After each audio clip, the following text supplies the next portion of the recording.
My sister told me about my wife's affair. Came home early, found that bastard in my bed, while my wife in shower. IGRABBED my gun in. My hands were trembling as I stood there, frozen, gripping the gun so tight it felt like it would merge with my skin. The sound of the shower running in the next room echoed through the house like a distant taunt. I could hear the soft humming of my wife, Ashley, completely unaware of the storm about to break over her head. But it wasn't Ashley that had my eyes burning with rage. No, it was him, the man lying in my bed, shirtless, looking like he just finished living out some fantasy that didn't belong to him. My bed, my wife. I couldn't breathe. It was as if every second dragged out just to give me time to imagine every filthy detail of what had just happened here. I could feel the anger rising, choking me. My sister, Kelly, had warned me this day might come, but I didn't believe it. Not Ashley. Not after everything we'd been through. I raised the gun, the weight of betrayal pressing on my chest. My heart pounded so loud that it drowned out everything but one thought: end it. End him. End this nightmare. But I couldn't pull the trigger. Not yet. Not until I understood how everything fell apart. Ashley and I were high school sweethearts. She was the light in my otherwise ordinary life, the reason I smiled when there was nothing to smile about. We got married when I was 25, and she was 23, full of dreams and promises that we'd never end up like the people we saw on TV, tearing each other apart with lies and secrets. We were better than that. Or at least, I thought we were. The first few years of marriage were bliss. I still remember the way her eyes sparkled when we moved into our first home, a modest 2-bedroom place just outside of Austin. We didn't need much. We had each other. I worked long hours at the factory, and she was finishing her degree in nursing, but we made time. We made it work. Back then, her laugh could lift the weight of the world off my shoulders. But then life started creeping in, slowly at first, just the little things. I started noticing the late shifts, the extra hours at work that didn't seem to end. She'd come home exhausted, collapsing onto the couch, barely acknowledging me. I didn't question it at first, we both had jobs to do. She was out there saving lives. How could I complain? Kelly, my younger sister, had always been protective of me. She never fully trusted Ashley, even from the beginning, though I chalked it up to sibling rivalry. Kelly was the wild one in the family, always stirring up trouble, but she was sharp, saw things I didn't. "Dylan, are you sure everything's okay with Ash?" she asked me one night over drinks, her voice low, as if speaking too loudly would break the fragile reality I was clinging to. I laughed it off. "Of course, Kel. She's just busy, you know. Work's been tough." But her eyes stayed on me, hard and skeptical. "Just keep an eye on things. Trust me." I didn't want to believe that Kelly's gut feeling meant anything. My life with Ashley had always felt like a solid rock in the middle of a chaotic world. But the doubts had started creeping in, small at first, just like Kelly's warnings. Ashley's texts became fewer and farther between. When we were together, her eyes were elsewhere, distracted, like she was in the room but already thinking about the next place she had to be. Then, there were the phone calls. She'd excuse herself to the other room to take them. "Just work," she'd say. "Emergency shift," or "late night consult." I let it slide because that's what love is, right? Trust. Or maybe it was denial. It was Kelly who confirmed my worst fears. A month ago, she came to me, eyes wide and voice shaky. "I don't know how to tell you this, but I've seen her, Dylan. With someone else." "What the hell are you talking about, Kel?" I snapped, not wanting to believe it. "I saw her at a restaurant, some guy was with her. They were close. Too close." I tried to dismiss it, tried to convince myself that Kelly was overreacting. But the seed of doubt had already taken root. I began watching more closely. Ashley's smiles became rarer, her kisses more mechanical, and the distance between us felt like a canyon I couldn't cross. And then, last week, I came home early from a shift that ended unexpectedly. Ashley wasn't there, but her car was. I walked into the bedroom, and the faint scent of cologne hit me like a slap in the face. It wasn't mine. That night, Kelly showed me something I wasn't prepared for: photos. Photos of Ashley, in a bar, laughing, touching another man's arm like she used to touch mine. My heart shattered in ways I didn't know it could. But I didn't confront her. I couldn't. Not yet. I needed to see it with my own eyes, needed to catch her in the act, to have no doubts. Which is what led me here. Today, standing in front of this bastard in my bed, his scent still lingering in the air, while Ashley hummed innocently in the shower as if nothing had changed. But everything had changed. Everything. The idea of confronting her gnawed at me for days. Every time Ashley looked at me, smiled at me, or kissed me, it felt like a knife twisting in my gut. I wondered if she could see it in my eyes, the doubt, the anger, the betrayal I was trying so hard to suppress. I went through the motions, pretending everything was fine, but the truth was, I was barely holding it together. The weekend before today, I almost lost it. We were at a family barbecue at my parents' house, one of those big get-togethers that Ashley always loved. Sorry for the interruption, but I wanted to let you know how your support can make a huge difference. By subscribing to this channel, you're not only helping me financially but also enabling me to create even better stories and content for you. Your support directly impacts the quality and quantity of the stories I can bring to life, and I truly appreciate each and every one of you. Thank you for being part of this journey. She was in the kitchen helping my mom prepare the food, laughing with my sister-in-law about something. Watching her, you'd never guess there was anything wrong. She played the part perfectly, like she hadn't just destroyed the life we built together. But I couldn't shake the image of her with him, some faceless man who was slowly but surely tearing apart my world, piece by piece. Every time she touched my arm or flashed me one of those smiles, I felt sick. How many times had she smiled like that after being with him? How many lies had she told me, standing right there in front of everyone, pretending everything was normal? Kelly kept watching me that day. I could see her out of the corner of my eye, keeping her distance but never too far away. She knew something was wrong, and I think she was waiting for me to break. Honestly, I almost did. By the time we got home, I was on edge. Ashley noticed, of course. She was too sharp not to. "You've been quiet," she said as we walked inside. "Everything okay?" I forced a smile, but it felt like a mask. "Yeah, just tired. Long day." She didn't push it. Instead, she wrapped her arms around me, leaning into my chest. I almost pulled away, but I stopped myself. Her touch, once warm and comforting, now felt foreign. I stood there, stiff and uncomfortable, as she rested her head against me. "I love you," she whispered, her voice soft and sincere. It was the kind of moment that would have melted my heart just a few months ago. But now it felt like another lie. Another betrayal. I didn't say it back. That night, I couldn't sleep. Every time I closed my eyes, I saw her with him. Imagined them together. The late nights, the excuses, the whispered phone calls. It all started adding up, and no matter how hard I tried, I couldn't make sense of it. How had we ended up here? How had I been so blind? By 3 a.m., I gave up on sleep entirely. I slipped out of bed, careful not to wake her, and went into the living room. I sat there in the dark, staring at nothing, the weight of everything pressing down on me like a lead blanket. My mind kept circling the same thought, over and over again: what do I do now?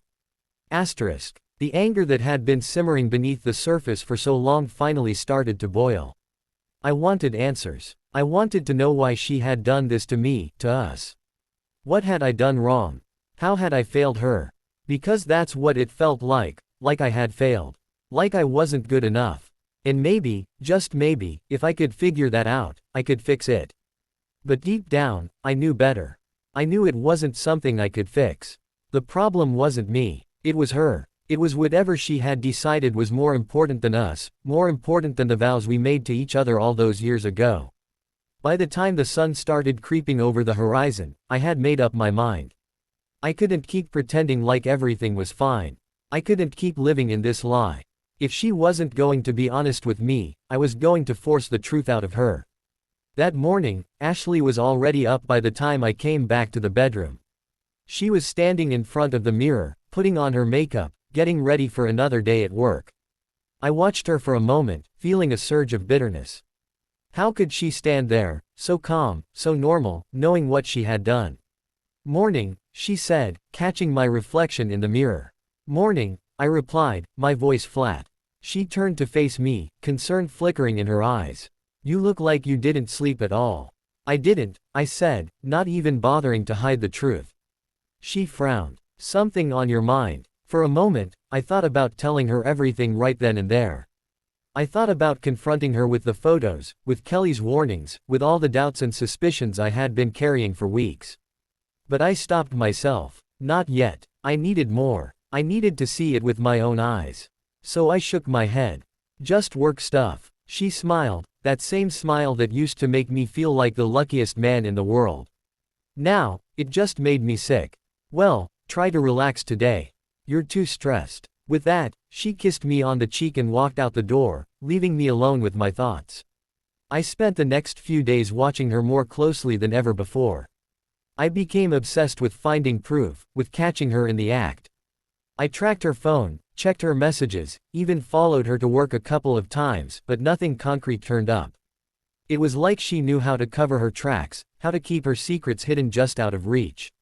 The only person I could talk to was Kelly.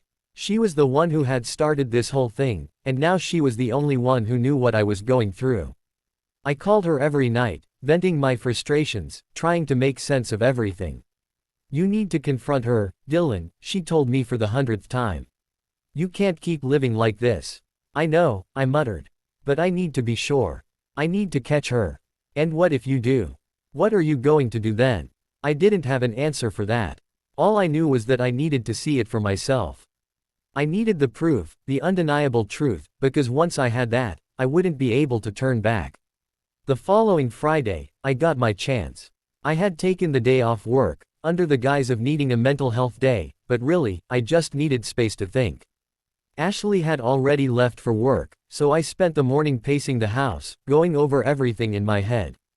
Part of me wanted to storm into her office and demand answers, but I knew that wasn't the way to handle it. I had to be smart about this. That afternoon, I got a call from Kelly. She was out running errands and happened to drive by a small cafe near the edge of town. She spotted Ashley sitting at a table outside, with him. Dylan, you need to get down here, she said, her voice tense. She's with him right now. They're together. My heart dropped into my stomach. Where? She rattled off the address, and before I knew it, I was in the car, driving faster than I ever had before. My mind raced with thoughts of what I was going to say, what I was going to do.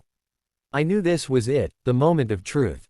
When I got there, I parked a block away and walked toward the cafe, my heart pounding in my chest. As I approached, I saw them. Ashley and some man I didn't recognize, sitting at a small table in the corner, talking and laughing like they didn't have a care in the world. She was smiling at him, touching his hand, just like Kelly had said. I stood there, hidden from view, watching them. My hands clenched into fists at my sides. The anger I had been trying so hard to keep in check came roaring to the surface. This was it. This was the proof I had been waiting for. I had finally caught her. But I didn't approach them. I didn't storm over and confront her in front of everyone. Instead, I turned around and walked away. I wasn't ready. Not yet. I needed to figure out what I was going to do. How I was going to handle this. And most importantly, how I was going to make her pay. That's when I made the decision to come home early today. I had to know, once and for all, what was really going on. I stood outside our bedroom door, my pulse thundering in my ears. The house was eerily quiet except for the faint hum of the shower running down the hall. I couldn't hear anything else, but I knew he was in there. I knew she was in there. Ashley was showering, just as she had after every betrayal, cleaning herself off while I stood outside, inches away from confronting the man she had brought into my home. The door was cracked open, and I could see a pair of shoes, his shoes, sitting carelessly at the foot of the bed. The thought of them laughing, touching, sharing what was supposed to be ours, twisted inside me like a rusted blade. I wasn't thinking straight. Hell, I wasn't thinking at all. My body was moving before my brain could catch up, heading straight for the nightstand, where I kept the gun. A little Glock 19, hidden for emergencies. This felt like one. I grabbed the cold metal handle, my fingers wrapping around it tightly. The weight in my hand steadied me, if only for a second. I wasn't going to kill him, no, not yet. But I needed to scare him. I needed him to feel the same terror, the same helplessness I'd been choking on for months. Walking towards the bed, I could feel my muscles tensing, every fiber of my being screaming to lash out, to make him pay. I didn't even know this guy's name, didn't care. All I knew was that he had what was mine. My wife. My life. As I approached, I could see the tangled mess of bedsheets, the faint indent of where two bodies had lain not long ago. My stomach churned. I could almost smell them, and it made me sick. I tightened my grip on the gun. That's when I heard his breathing. Slow, steady, completely unaware of the storm about to crash down on him. I rounded the bed and saw him, lying there, completely exposed, his body sprawled out like he belonged here. The bastard had fallen asleep in my bed. I stood over him, gun in hand, watching the rise and fall of his chest, my vision narrowing as the rage built inside me. My breathing grew heavier, matching the pounding of my heart. I could feel my finger twitching on the trigger, every part of me wanting to pull it, to end him right there.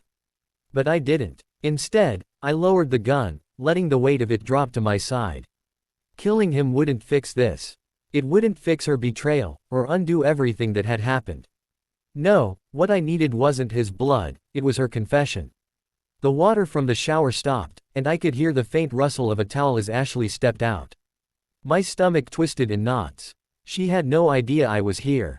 No idea I had caught her. Not yet. I heard her humming softly to herself, completely oblivious. The bathroom door creaked open, and I could see her reflection in the mirror on the wall, her bare shoulders, her damp hair falling loosely around her face. She was still drying herself off, a serene smile tugging at her lips, like she had just enjoyed the best day of her life. I couldn't take it anymore. Ashley. My voice cut through the air like a whip, harsh and cold. She froze, the towel slipping from her hands. Her eyes shot up to the mirror, meeting mine in the reflection. For a second, there was nothing but silence.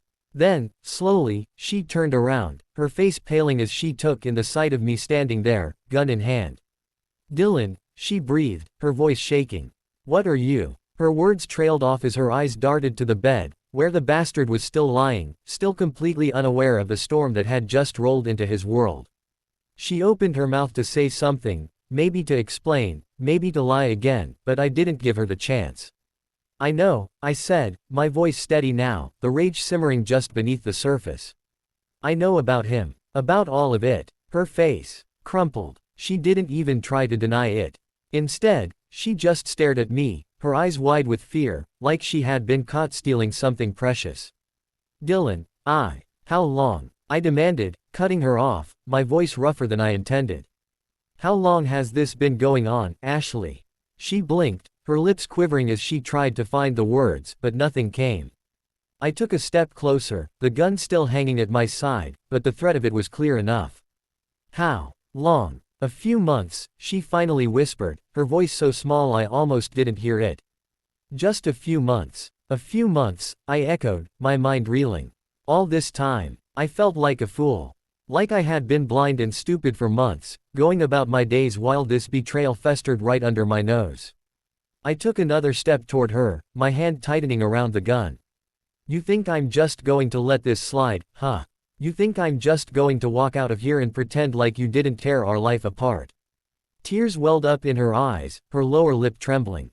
"Dylan, I'm sorry. I'm so sorry. I didn't mean for any of this to happen." I laughed, a cold, bitter sound. "Didn't mean for it to happen. You made a choice, Ashley. You made a decision every single time you crawled into bed with him." She flinched at that, her hands twisting nervously in front of her. I didn't know how to stop. I didn't want to hurt you." The anger flared up inside me again, white-hot and uncontrollable. "You didn't want to hurt me. Well, congratulations, Ashley. You did." The bastard in the bed stirred, groaning softly as he started to wake up. I turned, my gaze narrowing on him. He was rubbing his eyes, completely unaware of the hell that was about to crash down on him. "What the fuck?" he mumbled, blinking up at me in confusion. "Who the hell are you?" I couldn't help the bitter smile that curled my lips. "I'm her husband." His eyes went wide as the realization hit him. He scrambled to sit up, pulling the sheets around his waist like that would somehow protect him from what was coming next. "Hey, man, I didn't," he started, his voice shaking. "Get the fuck out of my house," I growled, taking a step toward him. Now, he didn't need to be told twice. The bastard jumped out of bed, tripping over his own feet as he fumbled for his clothes. I kept the gun in my hand, not pointing it at him, but making sure he knew it was there. His eyes kept darting to it as he hurried to get dressed, his hands shaking so badly that he could barely pull his pants on. Ashley stood frozen by the door, her face pale and tear-streaked, watching the scene unfold in silence. She didn't say a word as her lover stumbled past her, barely glancing her way as he bolted for the front door. And just like that, he was gone. Out of my life as quickly as he had entered it. The silence that followed was deafening. I stood there, breathing hard, the gun still in my hand, staring at the spot where he had been. It should have felt like a victory, but it didn't. It felt hollow. Ashley was still standing by the door, her arms wrapped around herself, tears streaming down her face. She looked broken, like a child caught in the middle of a nightmare. "I'm sorry," she whispered, her voice barely audible. "I'm so sorry, Dylan." I looked at her, really looked at her, for what felt like the first time in months. This woman, the one who had promised to love and cherish me, had shattered that promise into 1,000 pieces. And now, she stood there, broken and afraid, begging for forgiveness that I wasn't sure I could give. "I need you to leave," I said, my voice cold and final. Her eyes widened in shock. "Dylan, please. I can't look at you right now, Ashley. Just go." She hesitated for a moment, her lips trembling as if she wanted to say something more. But then, with a quiet nod, she turned and left the room, leaving me alone with the weight of everything that had just happened. The gun felt heavy in my hand. Too heavy. I placed it back in the nightstand drawer and closed it with a click. It was over. Or at least, that part was. The silence in the house was suffocating. I sat on the edge of the bed, staring at the crumpled sheets that still smelled faintly of him, of them. The weight of the past hour pressed down on me, threatening to crush me beneath its unforgiving truth. I had thrown him out, made her leave, but it didn't feel like a victory. Not even close. The gun was back in the nightstand, but its presence lingered in the room, a dark reminder of just how far I had come, and how close I had been to losing control. I thought I would feel relieved, that throwing him out would ease the pain somehow. But it didn't. Instead, it only left me with questions. Why had this happened? How did we get here? And what the hell was I supposed to do now? The clock ticked loudly on the wall, each second dragging out the empty space around me. I could hear the echo of the front door slamming behind Ashley as she left, but she wasn't really gone. Her presence still haunted every corner of this house. Every memory we had built over the years now felt tainted, poisoned by what she had done. I wanted to hate her. God, I wanted to. But as I sat there in the wreckage of our marriage, I realized something far worse than hate had settled inside me: indifference. The Ashley I had fallen in love with, the woman who had promised me forever, wasn't the one who had walked out that door. That woman was a stranger, someone I didn't recognize anymore. Someone I couldn't forgive. I don't know how long I sat there, staring at the mess, until my phone buzzed on the nightstand. For a split second, my heart jumped, thinking it was her, thinking she was going to try to explain again, beg for one last chance. But it wasn't her. It was Lily. I hadn't spoken to my sister since she dropped the bombshell about Ashley's affair. Part of me still blamed her for this mess. If she had kept her mouth shut, I could have gone on living in blissful ignorance, pretending that everything was fine. But now that the truth was out, I was glad she had told me. It was better to know than to live in a lie, no matter how painful that truth was. Her text was simple: "Are you okay?" Asterisk. I stared at the screen for a long time, unsure how to respond. Was I okay? No, not even close. But what could I say? That I had thrown a man out of my bed at gunpoint. That I had just watched my wife, the woman I thought I knew better than anyone, crumble in front of me like a stranger. I typed out a response: "I don't know." Then I deleted it. What was the point? Instead, I'd put the phone back down without answering. I couldn't talk to anyone right now. Not Lily, not my friends, not even myself. All I wanted was to sit here in this empty house and try to make sense of it all. The door creaked open. I hadn't expected to hear that sound again today, and for a moment, panic surged through me. Had he come back? Had she? But it wasn't either of them. It was our dog, Max. He trotted into the room, oblivious to the storm that had torn through our lives, and nuzzled his head against my leg. He looked up at me with those big, trusting eyes, waiting for me to acknowledge him. He was always there when I needed him, a quiet, constant presence in a world full of chaos. I reached down, scratching behind his ears, and for the first time that day, I felt a small flicker of something close to comfort. Max didn't know what had happened, didn't care. All he knew was that I was here, and that was enough for him. I leaned back on the bed, staring at the ceiling as Max curled up beside me. The weight of everything still hung heavy in the air, but for now, I wasn't alone. Hours passed. The daylight outside faded into evening, then into night, and the house grew darker, quieter. I didn't move. I didn't eat. I barely even thought. I just lay there, numb, trying to push away the memories of what had happened earlier. But no matter how hard I tried, they wouldn't leave. The image of that man in my bed, Ashley's broken confession, the gun in my hand, it all played over and over again in my mind like a twisted reel I couldn't turn off. At some point, the phone buzzed again, and this time I picked it up, too exhausted to ignore it any longer. It was a message from Ashley. "We need to talk." Asterisk. I stared at those 4 words, feeling the anger boil up again. What was there left to say?